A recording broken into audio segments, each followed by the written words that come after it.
ஏறுமூரும் எங்கள் ஏறுமூரும் இது ஆகாசவாணியின் ஏறுமூரும். விவசாயியின் அனுபவம் பேசும், விஞ்ஞானியின் கருத்துகள் வலு சேர்க்கும், வேளாண்மை பாடம் புதுமை சொல்லும், விவசாயத்தின் பாதை வெளிச்சம் கொள்ளும்.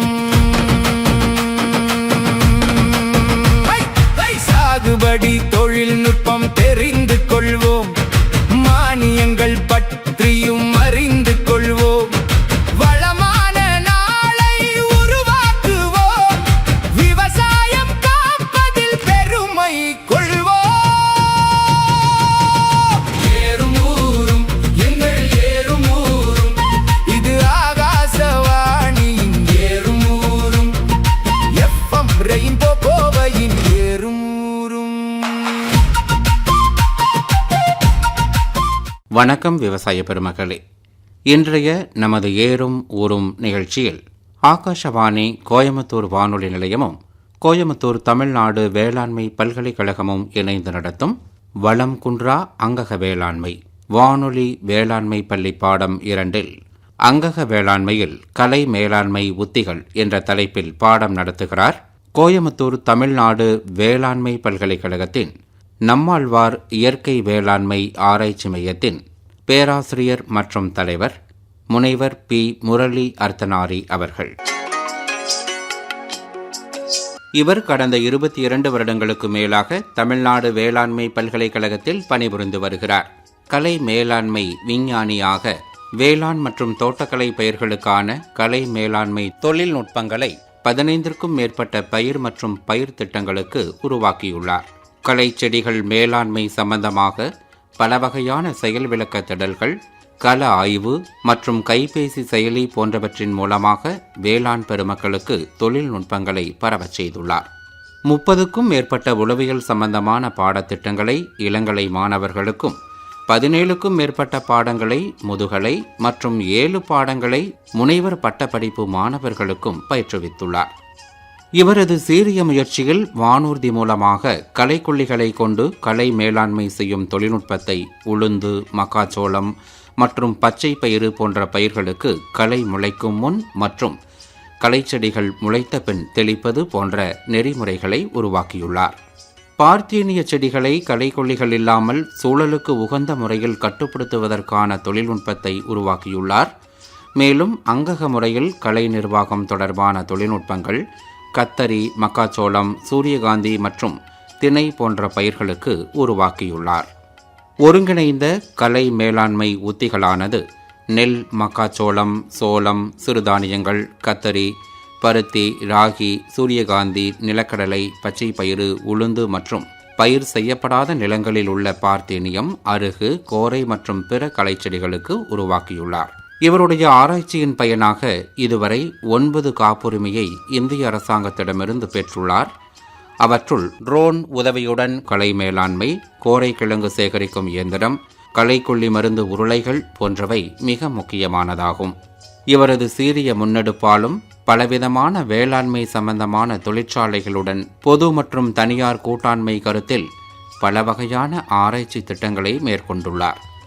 இதன் பயனாக இதுவரை சுமார் 2 கோடிக்கும் அதிகமான பண உதவி கிடைக்கப்பெற்று ஆராய்ச்சி முடிவுகள் வேளாண் பெருமக்களுக்கு பரிந்துரைக்கப்பட்டுள்ளது. இதன் பயனாக பல மாணவர்களுக்கு கல்வி உதவித்தொகை, ஆய்வக உதவி போன்றவற்றிற்கு உதவி செய்யப்பட்டுள்ளது. இவருடைய தலைமையில் பார்த்தீனியம் பற்றிய விழிப்புணர்வு நிகழ்ச்சி ஒவ்வொரு வருடமும் நடைபெற்று வருகிறது. இதன் பயனாக இதுவரை 10,000க்கும் அதிகமான பயனாளர்களான மாணவர்கள், ஊழியர்கள் மற்றும் விவசாயிகள் பயன்பெற்றுள்ளனர். இந்தியாவில் உள்ள பல அறிவியல் கழகங்களில் பல பதவிகளை வகித்து அந்தந்த கழகங்களின் கொள்கைகளின்படி பணியாற்றியுள்ளார். தற்போது மத்திய பிரதேசம் ஜபல்பூரில் இந்திய கலை அறிவியல் கழகத்தின் துணைத் தலைவராக பணியாற்றுகிறார். தமிழ்நாட்டில் கோயம்புத்தூர், திருச்சிராப்பள்ளி, சென்னை மற்றும் தூத்துக்குடி போன்ற பன்னாட்டு விமான நிலையங்களில் களை செடிகளை கட்டுப்படுத்தும் ஆலோசகராக பணியாற்றியுள்ளார். இவரின் முயற்சியில் இதுவரை 15 வேளாண்மை சார்ந்த புத்தகங்களும் 169க்கும் மேற்பட்ட ஆராய்ச்சி கட்டுரைகளும் 20க்கும் மேற்பட்ட கையேடுகளும் வெளியிடப்பட்டுள்ளன. இவர் ஆராய்ச்சி கட்டுரைகளை சமர்ப்பிப்பதற்காக China, Vietnam, Malaysia, Singapore, Australia, Italy, செக் குடியரசு, பிரான்ஸ், ஜெர்மனி மற்றும் தாய்லாந்து போன்ற நாடுகளுக்கு பயணித்துள்ளார் என்பது குறிப்பிடத்தக்கது.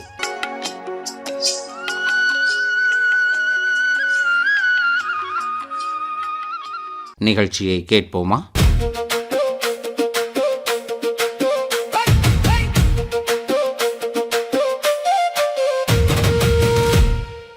விவசாய பெருமக்கள் அனைவருக்கும் எனது அன்பான வணக்கங்கள். நான் முனைவர் பா. முரளி அர்தனாரி, பேராசிரியர் மற்றும் தலைவர், நம்மாழ்வார் இயற்கை வேளாண்மை ஆராய்ச்சி மையத்தில் வேலை செய்து கொண்டிருக்கிறேன். தமிழ்நாடு வேளாண்மை பல்கலைக்கழகம் கோயம்புத்தூரில். இன்றைய வானொலி பள்ளியில் அங்கக வேளாண்மையில் கலை நிர்வாகம் என்ற தலைப்பிலே உங்களுடன் உரையாற்ற வந்திருக்கின்றேன். பலங்குன்றா அங்கக வேளாண்மை பற்றிய பள்ளி நடந்து கொண்டு இருக்கிறது. அதில் ஒரு முக்கியமான தலைப்பாக கலை மேலாண்மையை எப்படி செய்வது என்ற ஒரு முக்கிய உரையை உங்களுடன் பகிர்ந்து கொள்ள விரும்புகின்றேன். எல்லா விவசாயத்திலும் பல பிரச்சனைகள் இருக்கின்றன. அவற்றில் ஒரு முக்கியமான பிரச்சனை என்னவென்று பார்த்தால் களை செடிகளை நிர்வாகம் பண்ணுவது. ஏனெனில் இந்த களை செடிகளின் தாக்கம் பயிர்களுக்கு மிக அதிக அளவில் இருக்கும். இதை ஒழுங்காக நாம் மேலாண்மை பண்ணவில்லை என்றால் பயிர்களோட மகசூல் வெகுவாக குறைவதற்கு உண்டான வாய்ப்புகள் இருக்கிறது. எங்களுடைய ஆராய்ச்சியின் முடிவுகளின்படி பயிர்களின் மகசூல் விகிதமானது 90% அளவிற்கு குறைவதற்கு உண்டான வாய்ப்புகள் இருக்கின்றன. எப்படி இதை மேலாண்மை பண்ணுறது அப்படின்றது தான் விவசாயிகளோட ஒரு முக்கிய பிரச்சனை.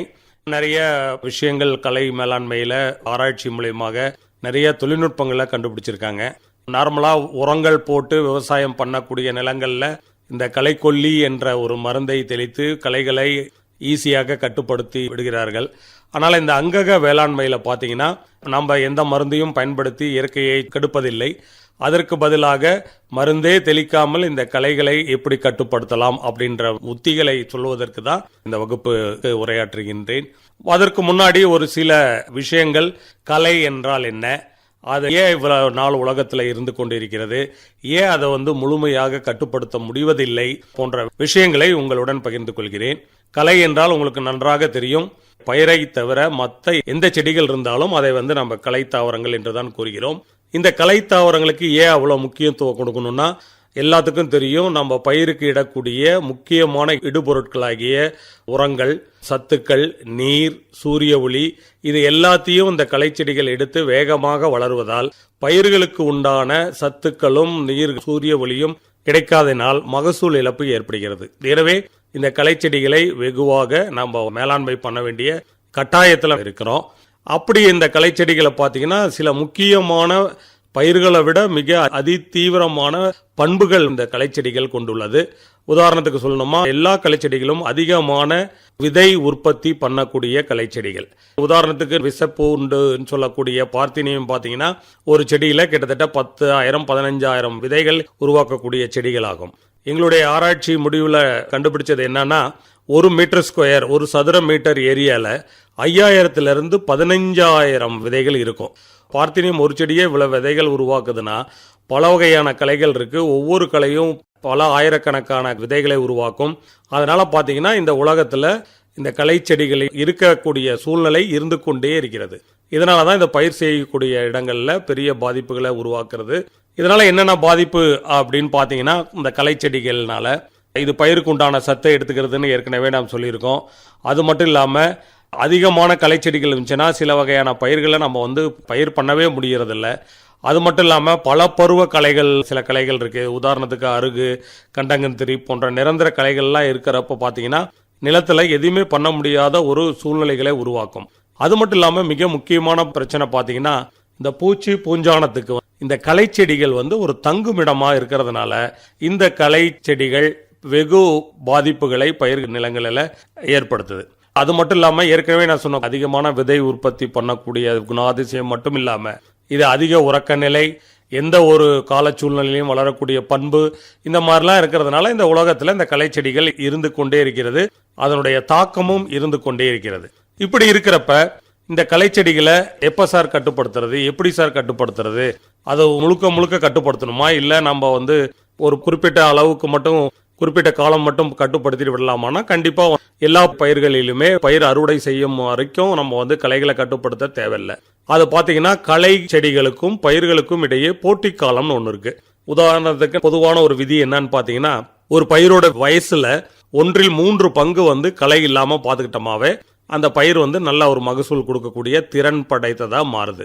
உதாரணத்துக்கு எடுத்துக்கிட்டிங்கன்னா, ஒரு 120 நாள் பயிருன்னா நாம் ஒரு 40 நாள் களை இல்லாமல் மேலே பண்ணிட்டோமாவே அந்த பயிர் நல்லா வளர்ந்து அதிக மகசூல் கொடுக்கறக்கூடிய ஒரு சூழ்நிலைக்கு வரும்.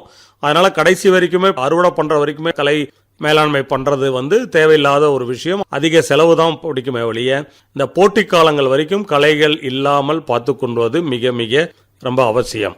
ஸோ இந்த மாதிரி இருக்கிறப்ப இந்த கலை மேலாண்மை பொதுவாக நம்ம 4 முறைகளை களைகளை மேலாண்மை பண்ணலாம். ஏன்னா இந்த களை செடிகளை பொறுத்த வரைக்கும் ஏற்கனவே சொன்ன மாதிரி இதனுடைய குணாதிசயங்களை பொறுத்து இந்த உலகத்திலிருந்து இதை அழிக்கவும் முடியாது, அழிக்கவும் தேவையில்லை. ஏன்னா களை செடிகளை ஃபுல்லாக அழிச்சோமா பல்லுயிர் பெருக்கம், பயோடைவர்சிட்டி எல்லாமே பாதிக்கும். அதனால நம்ம பயிர் செய்யக்கூடிய நிலங்களில் இந்த பயிர்களுக்கு பாதிப்பு ஏற்படாதவாறு இந்த களை செடிகளை மேலாண்மை பண்ணனா போதும். அதுதான் நம்மளுடைய குறிக்கோளும் நோக்கமும் ஆகும். ஏன்னா தாவரங்களே இல்லாத ஒரு உலகத்தை உருவாக்கக்கூடிய சூழ்நிலை நம்மளுக்கு தேவையில்லை.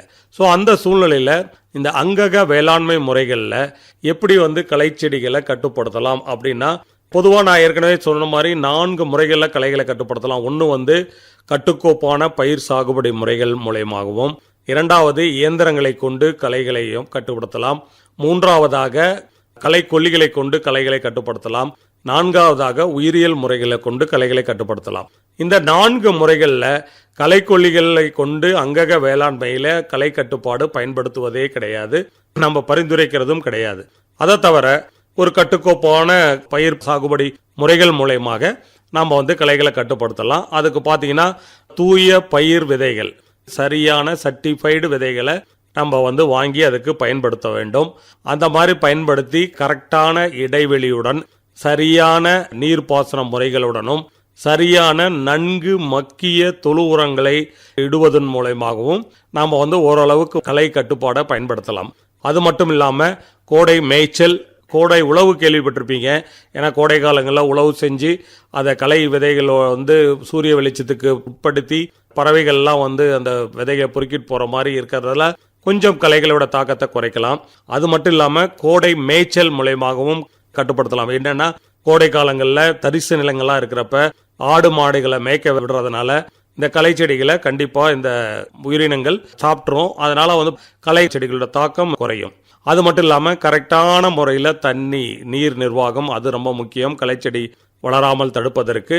அது மட்டும் இல்லாமல் நிலப்போர்வைகளை பயன்படுத்தி, நிலப்போர்வை மூடாக்குகளை பயன்படுத்தி நம்ம களைகளை கட்டுப்படுத்தலாம். அந்த நிலப்போர்வை பற்றிய அடுத்த வகுப்பில் உங்களுக்கு விளக்கமாக நான் எப்படி பயன்படுத்தணுங்கிற விளக்கத்தை நான் கொடுக்குறேன். அந்த நிலப்போர்வை மூலயமாவும் களைகளை கட்டுப்படுத்திக்கலாம். அது மட்டும் இல்லாமல் இந்த களை கட்டுப்பாடு எப்பயுமே ஒரு பொருளாதார சார்ந்த, ஏன்னா முன்னெல்லாம் நம்ம முன்னோர்கள் பழைய காலங்கள்லாம் களை கட்டுப்பாடுங்கிறது நம்ம கூலி ஆட்களை வச்சு களைகளை அப்புறப்படுத்திக்கிட்டு இருந்தோம். அப்போல்லாம் கூலி ஆட்கள் இருந்தது, நிறைய பயன்படுத்தினோம். இன்னைக்கு கூலி ஆட்கள் அளவும் குறைவாக இருக்கிறது. அது மட்டும் இல்லாமல் கூலியும் ரொம்ப அதிகமாக ஆகிறதுனால, நிறைய செலவும் ஆகிறதுனால எந்த முறையில் நம்மளுக்கு களை கட்டுப்பாடு சிக்கனமாக இருக்கிறதோ அந்த முறைகளை பயன்படுத்தி நம்ம களைகளை கட்டுப்படுத்த வேண்டும். இதை கட்டுக்கோப்பான பயிர் சாகுபடி முறைகள். அடுத்தது பார்த்தீங்கன்னா இயந்திரங்களை கொண்டு களைகளை கட்டுப்படுத்துறது. இயந்திரங்களை கொண்டு கட்டுப்படுத்துவதற்கு இன்றைய காலகட்டங்களில் தமிழ்நாடு வேளாண்மை பல்கலைக்கழகமாகட்டும் மற்ற பிரைவேட் கம்பெனிகள் ஆகட்டும் நிறைய இயந்திரங்களை உருவாக்கியிருக்கிறாங்க. தமிழ்நாடு வேளாண்மை பல்கலைக்கழகத்தில் மேனுவலாக ஆப்ரேட் பண்ணக்கூடிய வீடர்ஸ், மெஷினை வச்சு பண்ணக்கூடிய வீடர்ஸ், ப்ளஸ் இந்த பெட்ரோல் டீசல் பேட்டரி ஆப்ரேட்டட் வீடர்ஸ், இந்த மாதிரி நிறைய குறுகிய இடைவெளி பயிர்களுக்கும் அகன்ற இலை பயிர்களுக்கும் நிறைய இயந்திரங்களை கண்டுபிடிச்சிருக்கோம். அந்த இயந்திரங்களை சரியான அளவில் நம்ம பயிர்களில் பயன்படுத்தி இந்த அங்கக விவசாயத்தில் களைகளை வெகு சுலபமாக கட்டுப்படுத்த முடியுங்கிறத நான் சொல்லிக்கிறேன். உதாரணத்துக்கு எடுத்துக்கிட்டிங்கன்னா நம்ம கைக்கருவிகளை கொண்டு கட்டுப்படுறது, கொத்துக்கலப்பை, இழுவந்து கொத்து, சூரிகை களை எடுப்பான், இந்த மாதிரி பல இயந்திரங்கள் களை எடுப்பதற்கு உள்ளது. அந்த இயந்திரங்களை நம்ம அங்கக வேளாண்மையில் கண்டிப்பாக பயன்படுத்த வேண்டும். அது மட்டும் இல்லாமல் இந்த அங்கக வேளாண்மையில் பயன்படுத்தக்கூடிய கலை மேலாண்மைங்கிறது இந்த 2 முறைகளும் நம்ம பொதுவாக பயன்படுத்தக்கூடிய முறைகள் நம்ம இந்திய திருநாட்டை பொறுத்த வரைக்கும். அயல் நாடுகள்லாம் பார்த்தீங்கன்னா இன்னமும் கொஞ்சம் அவங்க வந்து அட்வான்ஸ் கண்டிஷனில் போய் அவங்க என்ன பண்ணுறாங்கன்னா அகச்சிவப்பு கதிர்வீச்சு மூலயமா களைகளை கட்டுப்படுத்துகிறாங்க. உறைதல் மூலயமா, அதாவது திரவ நைட்ரஜனை கொண்டு களை செடிகளை அப்படியே உறைய வச்சிடுறாங்க ஐஸில், அந்த மாதிரி பண்ணுறாங்க. அதே மாதிரி நீராவிகளை கொண்டும் சுடுதண்ணிகளை கொண்டும் கரண்ட் எலக்ட்ரிசிட்டியை கொண்டும், அதே மாதிரி அல்ட்ரா வயலட் ரேடியேஷன் சொல்லுவாங்க, நுண்ணலை கதிர்வீச்சு, வெப்பமூட்டல், இந்த மாதிரியான பல. அதுக்கப்புறம் பார்த்தீங்கன்னா நம்ம பயிர்களுக்கு நடுவில் இருக்கக்கூடிய களைகளை வெப்பம் வச்சு, அதாவது ஃப்ளேமிங் வச்சும் அவங்க கட்டுப்படுத்துகிறாங்க. இந்த மாதிரி அயல் நாட்டுகளில் பார்த்தீங்கன்னா அங்கக வேளாண்மையில் அதிகமான முறையில் அவங்க வந்து களைகளை கட்டுப்படுத்துகிறாங்க. முக்கியமாக பார்த்தீங்கன்னா அயல் நாடுகளில் அங்கக வேளாண்மையில் அவங்க ஒரு சின்ன ட்ராப், ஒரு ஸ்மால் ட்ராப் ஆஃப் கெமிக்கலே அவங்க யூஸ் பண்ணுறதே இல்லை. கெமிக்கலே யூஸ் பண்ணாமல் அந்த அளவுக்கு அவங்க பண்ணுறதுனால அந்த கலை மேலாண்மை அவங்களுக்கு ரொம்ப ஈஸியாக இருக்குது. அது மட்டும் இல்லாமல் கடைசியாக உயிரியல் முறைகள் மூலயமாவும் நம்ம வந்து களைகளை கட்டுப்படுத்தலாம். உயிரியல் முறைங்கிறது பூச்சியை வச்சோ பூஞ்சானங்களை வச்சோ கட்டுப்படுத்தலாம். இந்த முறையில் அதிக அளவில் வந்து வெற்றியடைகளை நம்ம. பட் இருந்தாலும் சில வகையான, உதாரணத்துக்கு எடுத்துக்கிட்டோம்னா நம்ம பார்த்தீனியத்தில் ட்ரைகோகிராமா அப்படின்ற ஒரு வண்டு இருக்குது. அந்த வண்டுகளை கொண்டு நம்ம பார்த்தீனியம் செடிகளை கட்டுப்படுத்தலாம். இந்த மாதிரி சில வகையான களை செடிகளை, சில வகையான உயிரினங்களை வைத்து நம்ம வந்து கண்டிப்பான முறையில் கட்டுப்படுத்தலாம்.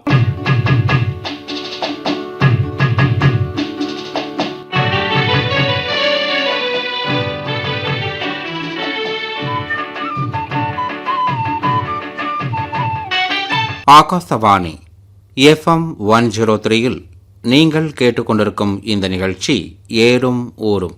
ஆகாசவாணி கோயம்புத்தூர் வானொலி நிலையமும் கோயம்புத்தூர் தமிழ்நாடு வேளாண்மை பல்கலைக்கழகமும் இணைந்து நடத்தும் வளம் குன்றா அங்கக வேளாண்மை வானொலி வேளாண்மை பள்ளி பாடம் 2 அங்கக வேளாண்மையில் கலை மேலாண்மை உத்திகள் என்ற தலைப்பில் பாடம் நடத்தி கொண்டிருக்கிறார் கோயம்புத்தூர் தமிழ்நாடு வேளாண்மை பல்கலைக்கழகத்தின் நம்மாழ்வார் இயற்கை வேளாண்மை ஆராய்ச்சி மையத்தின் பேராசிரியர் மற்றும் தலைவர் முனைவர் பி.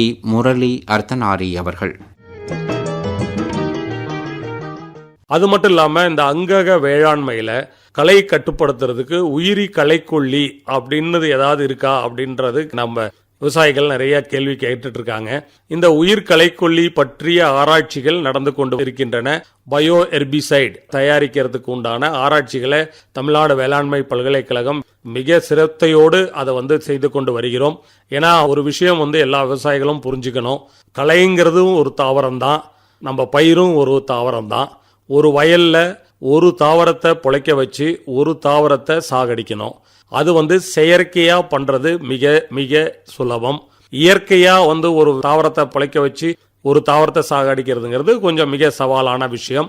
அந்த விஷயத்துல தான் நாங்க வந்து பயிர் செய்யக்கூடிய நிலங்கள்ல உருவாகக்கூடிய களைகளை எந்த பிரச்சனையும் இல்லாம, சுற்றுச்சூழலுக்கு பிரச்சனைகள் வராதவாறு நம்ம எப்படி களைகளை கட்டுப்படுத்துறது அப்படின்ற ஒரு நோக்கத்துல தான் உயிர் களைக்கொல்லிகளை உருவாக்குறதுக்கு உண்டான ஆராய்ச்சிகள் நடந்து கொண்டு வருகிறது. அது மட்டும் இல்லாம சில வகையான உயிரினங்கள், உதாரணத்துக்கு நெல் வயலா இருந்தா நம்ம வாத்து வளர்க்கலாம்.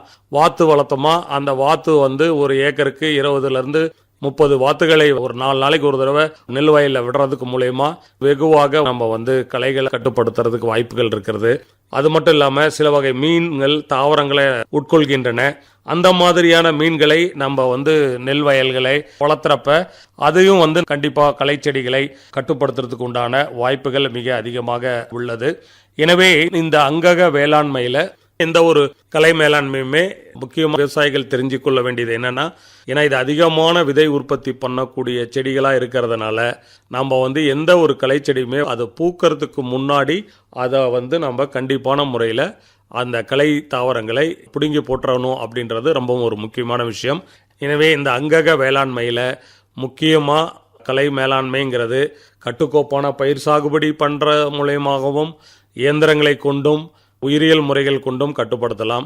இன்னொரு முக்கியமான விஷயங்கள் அங்கக விவசாயிகள் கவனிக்கப்பட வேண்டிய விஷயம் என்னன்னா, இந்த களை தாவரங்கள் ஒரு இடத்திலிருந்து இன்னொரு இடத்துக்கு ஈஸியாக பயணம் செய்வதற்கு பல காரணிகள் உதவி செய்து, காத்திலிருந்து, நீர்லிருந்து, மெஷின்ல இருந்து, மனிதர்கள், விலங்குகள் மூலமாக பரவுது. அதை விட மிக முக்கியமாக ஒரு இடத்துல இருந்து இன்னொரு இடத்துக்கு பரவக்கூடிய விஷயம் என்னன்னு பார்த்தீங்கன்னா தொழு உரம் மூலமாக பரவும். அந்த தொழு உரங்களை நம்ம பயன்படுத்தும் போது நன்கு மக்கிய தொழு உரங்களையே நம்ம வயலுக்கு பயன்படுத்தணும். ஏன்னா அந்த தொழு உரங்களுக்கு மூலமாக ஈஸியாக களை தாவரங்களோட விதைகளும் அதோட வந்து விடுவதால் நம்ம கண்டிப்பான முறையில் அதை நம்ம பார்க்கணும். களை தாவரங்களை 3 வகையாக ஜென்ரலாக பிரிப்போம். புல் வகை, கோரை வகை, அகன்ற இலை தாவரங்கள்ன்ட்டு. இந்த 3 வகையான களை தாவரங்களும் நம்ம வயல்களில் மிக அதிக அளவு பாதிப்புகளை ஏற்படுத்த உண்டான வாய்ப்புகள் இருக்குது. இந்த இயந்திரங்களை கொண்டு பயன்படுத்தும் போது இந்த வயல்கள் அருகு கோரையினால் பாதிச்சிருந்துச்சுன்னா நம்ம அந்த நேரத்தில் இயந்திரங்களின் பயன்பாடை கொஞ்சம் குறைச்சிக்கிட்டு மற்ற வகையான கட்டுக்கோப்பான பயிர் சாகுபடி முறைகளை நம்ம கையாளணும். இந்த மாதிரியான களைக்கேடுகளை நம்ம பயிர் மூடாக்குகள் மூலமாக அதோடைய தாக்கத்தை குறைக்கலாம். அதை பற்றின விளக்கத்தை அடுத்த வகுப்பில் உங்களுக்கு நான் தெளிவாக கூறுகிறேன். எனவே இந்த அங்கக விவசாயத்தில் கலை மேலாண்மைங்கிறது மிகப்பெரிய ஒரு சவாலான விஷயங்கள் தான். அந்த விஷயங்களை கரெக்டான யுக்திகள் மூலியமாகவும் விஞ்ஞான முறையிலும் அணுகணுமா கண்டிப்பான முறையில் இந்த களை செடிகளை வெகு சுலபமாக மேலாண்மை செஞ்சு நம்ம பயிர் உற்பத்தியை அதிகப்படுத்தலாம் என்பதுதான் என்னுடைய தாழ்மையான வேண்டுகோள்.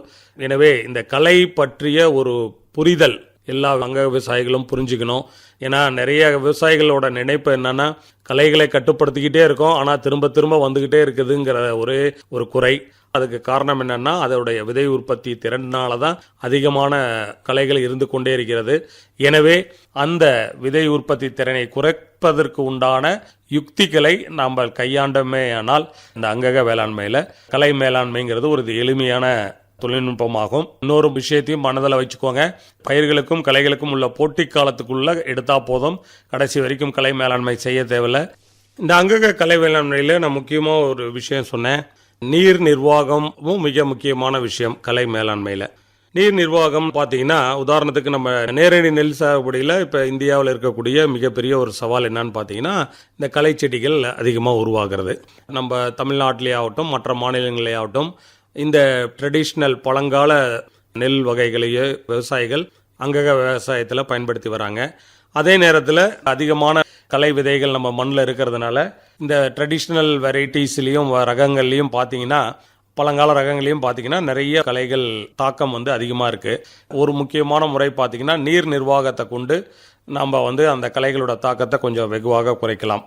உதாரணத்துக்கு இப்போ நடவு முறையில் ஒரு நெல் பயிர் செய்கிறோம் அப்படின்னா அதில் பார்த்தீங்கன்னா தொடர்ந்து நம்ம நீர் தேங்கி வச்சுருப்போம்.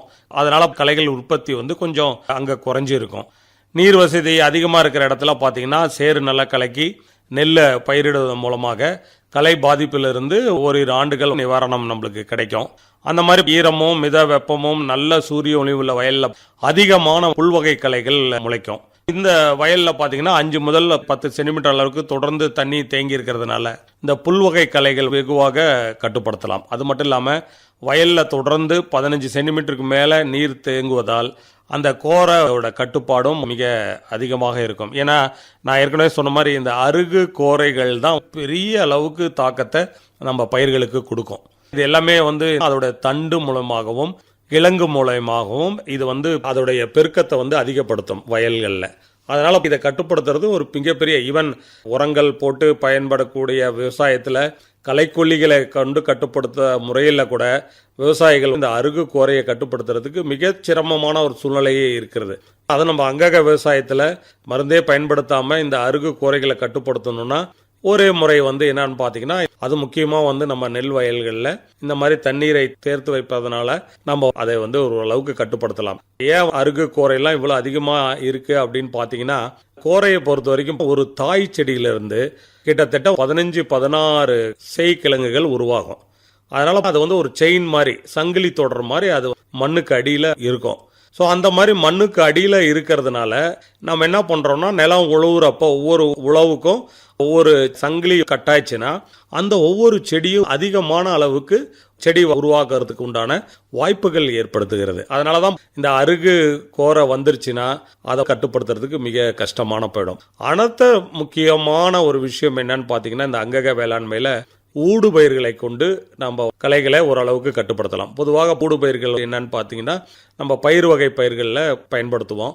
அந்த பயிர் வகை பயிர்கள் அகன்ற இலை கொண்டதாக இருக்கும், குறைஞ்ச வயசாக இருந்ததாக இருக்கும். அதனால் முக்கியமான பிரதான பயிர்களுக்கு நடுவே இந்த ஊடுபயிர்களை கொண்டு நம்ம பயிர் செய்கிறதுனால இந்த களைகளின் உருவாக்கம் வெகுவாக தடுக்கப்படுகிறது. அது மட்டும் இல்லாமல் களையிலேயே பல வகைகள் இருக்குது.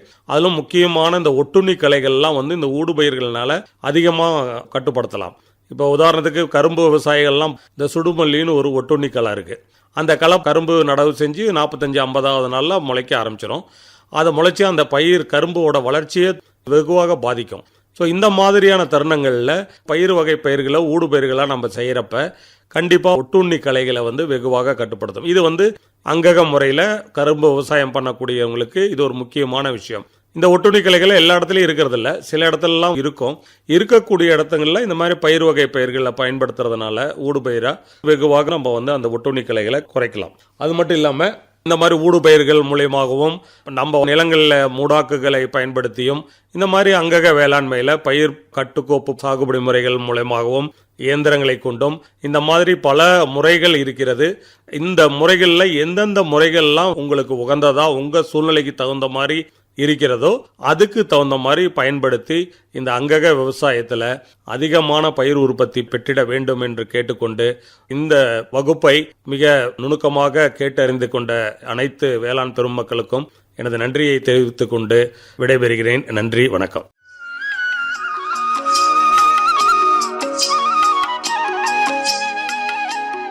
நேயர்கள் இதுவரை கேட்டது நமது ஆகாஷவாணி கோயமுத்தூர் வானொலி நிலையமும் கோயமுத்தூர் தமிழ்நாடு வேளாண்மை பல்கலைக்கழகமும் இணைந்து நடத்தும் வளம் குன்றா அங்கக வேளாண்மை வானொலி வேளாண்மை பள்ளி பாடம் 2.